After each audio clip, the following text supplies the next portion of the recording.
Wu Mei is actually hard and soft, internal, external, long range, short range, northern, southern. This is to say that Wu Mei really encompasses all of the different components of Chinese martial art. So, how is it that I can do this? Did Wu Mei combine different martial arts? Is Wu Mei a blend of different martial arts? All martial arts in China had a beginning, and depending on when it began, there were, of course, other forms and other methods. So those methods made up the component parts of new styles as they were being created. I think that an important time in China's history was in the 16 and 1700s. Martial art was on the verge of changing from just military art to something more. What is this more? I think a part of it is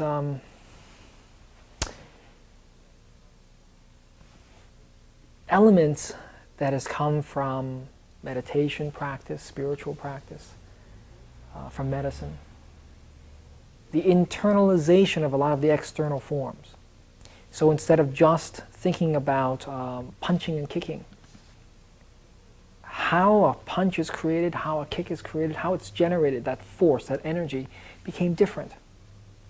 And the difference in that energy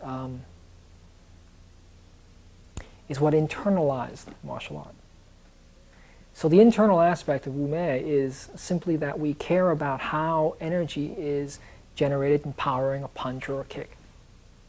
But that internal aspect also cares about our consciousness. How does that make us different? Are we only thinking about hurting people? Or are we thinking about developing ourselves as individuals? So that internal aspect goes beyond just becoming a better fighter, also a better person. External, why do we have any external components if we can internalize and refine ourselves? The only way we can manipulate the environment, the only way we can do things, act, is through our body. Our energy externalizes through the body. It runs through the sinews. We utilize our sinews, then our power comes out. And we can manipulate things. We can get more strength. We can be more accurate. So the external aspect must remain. There always has to be a athletic component, a performance component to martial art. Otherwise, it no longer is martial art. It's just yoga, or it's meditation, or it's medicine, or therapy. But martial art is more than that. It's more than just one thing. It's many different things. So I think that Wu Mei is a very complete martial art in that it encompasses the elements necessary for fighting, but it also deals with things that have to do with development of self. Northern, southern. Wu Mei was the daughter of a general in the imperial army in the Ming Dynasty. So she learned martial art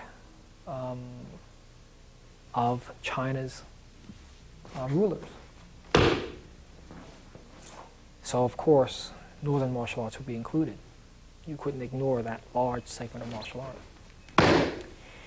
And later Wu Mei entered the Shaolin Temple and she learned different Shaolin forms as well. So they became incorporated into the Wu Mei method.